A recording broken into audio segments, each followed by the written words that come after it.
Assalamualaikum warahmatullahi wabarakatuh. Halo teman-teman, kami dari kelompok 6 akan menjelaskan bagaimana proses metode agil.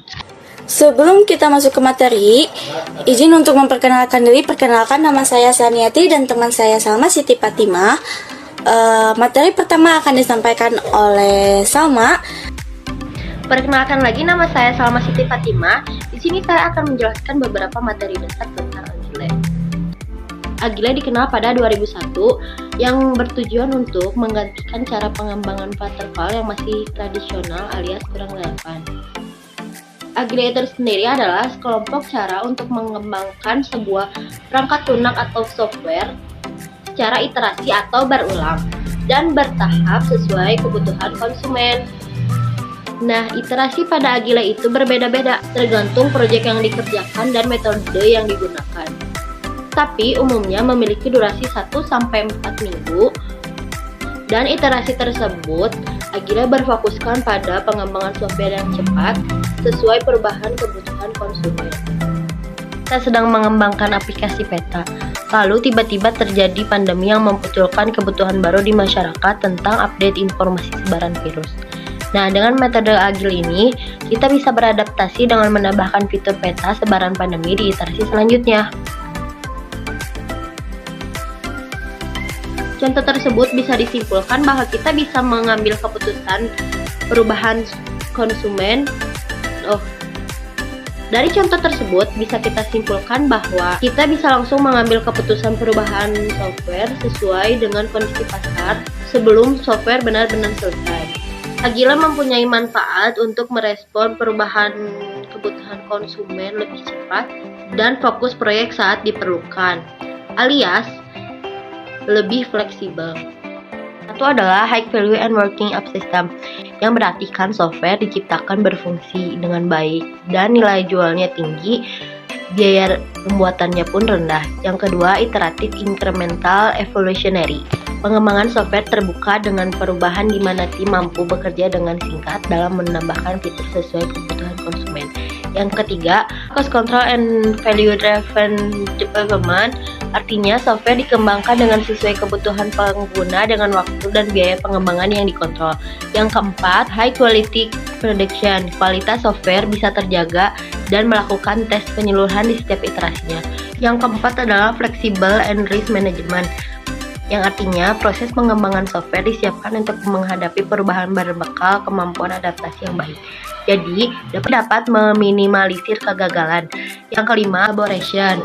Kolaborasi tim lebih maksimal karena rutin bertemu untuk membahas perkembangan proyek. Yang ketujuh, self-organizing, self-management team. Tim bisa mengatur diri sendiri dengan support dari pemimpin sehingga tercipta tim yang solid. Halo, ketemu lagi bersama aku Saniati. Di sini aku mau ngejelasin tahap-tahapan metode Agile atau cara kerja Agile. Di sini ada 6 tahap. Ada plan, design, develop, test, release, and feedback. Yang pertama ada plan atau planning atau perencanaan. Nah, pada tahap planning ini kita melakukan ideation yang mengenai project yang akan dikerjakan. Apa saja sih yang kita butuhkan untuk membuat suatu software. Jadi kita mempersiapkannya di tahap ini kayak gitu. Ke design. Nah, setelah project vision selesai, kita membuat wireframe atau kerangka yang lalu si kerangkanya itu dituangkan dalam bentuk mockup mengenai bagaimana bentuk dari proyek yang dibuatnya.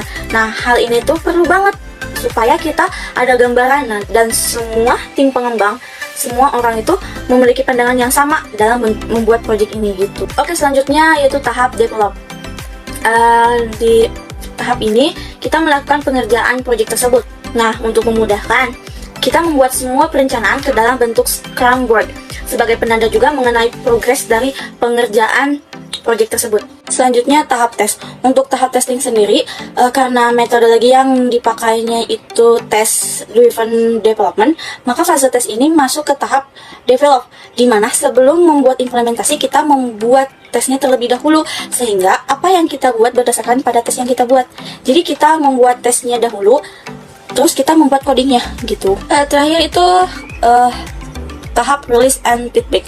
Untuk kedua tahap ini, setelah kita memastikan semua yang ada dalam definition of done sudah dikerjakan, Karena yang dilakukan adalah Scrum, maka yang dilakukan adalah kita akan melakukan sprint review untuk menentukan apakah produk kita diterima atau tidak oleh product owner. Dan di tahap sprint review juga kita akan banyak mendapatkan feedback untuk proyek kita. Ketika produk kita telah diterima, maka selanjutnya adalah melakukan deployment, sehingga kita bisa melihat produk dalam bentuk production. Nah, itu dia penjelasan atau tahap-tahap pada metode Agile. Selanjutnya saya akan menjelaskan kelebihan pada metode Agile. Kelebihan pada metode Agile di sini ada 5. Yang pertama itu ada kualitas software lebih baik. Dengan metodologi Agile, kita bisa dengan cepat menerapkan setiap feedback dari konsumen di iterasi selanjutnya, baik itu tentang penambahan fitur atau memperbaiki bug. Jadi kualitas software kita akan membaik karena lebih sesuai dengan keinginan si konsumennya. Oke, yang kedua ada konsumen puas dan lebih dihargai. Jadi software dengan kualitas yang baik pasti tentunya akan disukai oleh konsumen dong. Apalagi kalau misalnya fitur software di dalamnya itu sesuai dengan keinginan konsumen berkat feedback yang diberikan oleh konsumen. Dengan begitu, mereka pasti akan merasa lebih dihargai sebagai konsumen. Oke, next yang ketiga ada fleksibilitas tinggi. Kan metode Agile itu memungkinkan kita melakukan perubahan rutin sesuai feedback dari konsumen kepada software yang dikerjakannya. Bila misalnya ada banyak feedback, kita bisa memilih akan melakukan perubahan apa di setiap iterasinya. Jadi kita tidak harus selalu mengikuti sebuah rencana dari awal sampai akhir. Yang keempat itu software cepat selesai. Metode Agile ini kan berfokus untuk mengembangkan software yang benar-benar dibutuhkan oleh konsumen.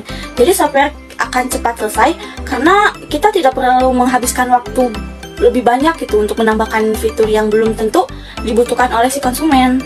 Terakhir itu pengembangan yang lebih terprediksi. Setiap metode Agile itu mempunyai iterasi rutin yang fokus pada pengembangan bertahap. Jadi pengembangan software kita itu akan lebih terprediksi, sehingga kita bisa tahu berbagai pengeluaran dengan baik. Efeknya risiko bisnis kita akan berkurang. Ada kelebihannya, pasti juga ada kekurangannya. Kekurangan pada metode Agile di sini ada 3. Yang pertama ada produk akhir yang kurang jelas. Nah, Agile ini kan tidak membutuhkan banyak perencanaan. Jadi sehingga si tim kita itu akan kesulitan menentukan bentuk akhir softwarenya. Apalagi fitur baru juga selalu ditambahkan dan membuat software kita semakin kompleks. Jadi efeknya, selama kebutuhan konsumen berubah-ubah, kita juga akan semakin sulit menentukan bentuk akhirnya. Selanjutnya yang kedua itu bergantung pada komitmen tinggi tim. Agile ini mengharuskan semua pihak untuk selalu berinteraksi secara rutin agar software sesuai kebutuhan konsumen. Mulai dari memberikan feedback, menerapkan perubahan, melakukan tes, dan sebagainya. Dan ini tentu saja membutuhkan komitmen tinggi dari setiap individu, sehingga akan menguras banyak energi dan waktu kita. Yang terakhir, itu dokumentasi yang kurang lengkap. Dalam Agile ini, dokumentasi dibuat dalam waktu yang singkat sehingga berujung pada hasil yang kurang lengkap. Artinya, saat ada anggota baru di tim, dia akan kesulitan memahami berbagai hal tentang proyek yang berjalan. Efeknya akan timbul miskomunikasi yang bisa memperlambat proyek kita. Itu tadi penjelasan materi tentang metode Agile. Mohon maaf bila ada salah-salah kata atau kurang dalam penyampaiannya, karena kami juga masih belajar. Semoga apa yang kelompok kami sampaikan bermanfaat buat teman-teman. Terima kasih sudah menonton. Wabillahi taufiq wal hidayah. Wassalamualaikum warahmatullahi wabarakatuh.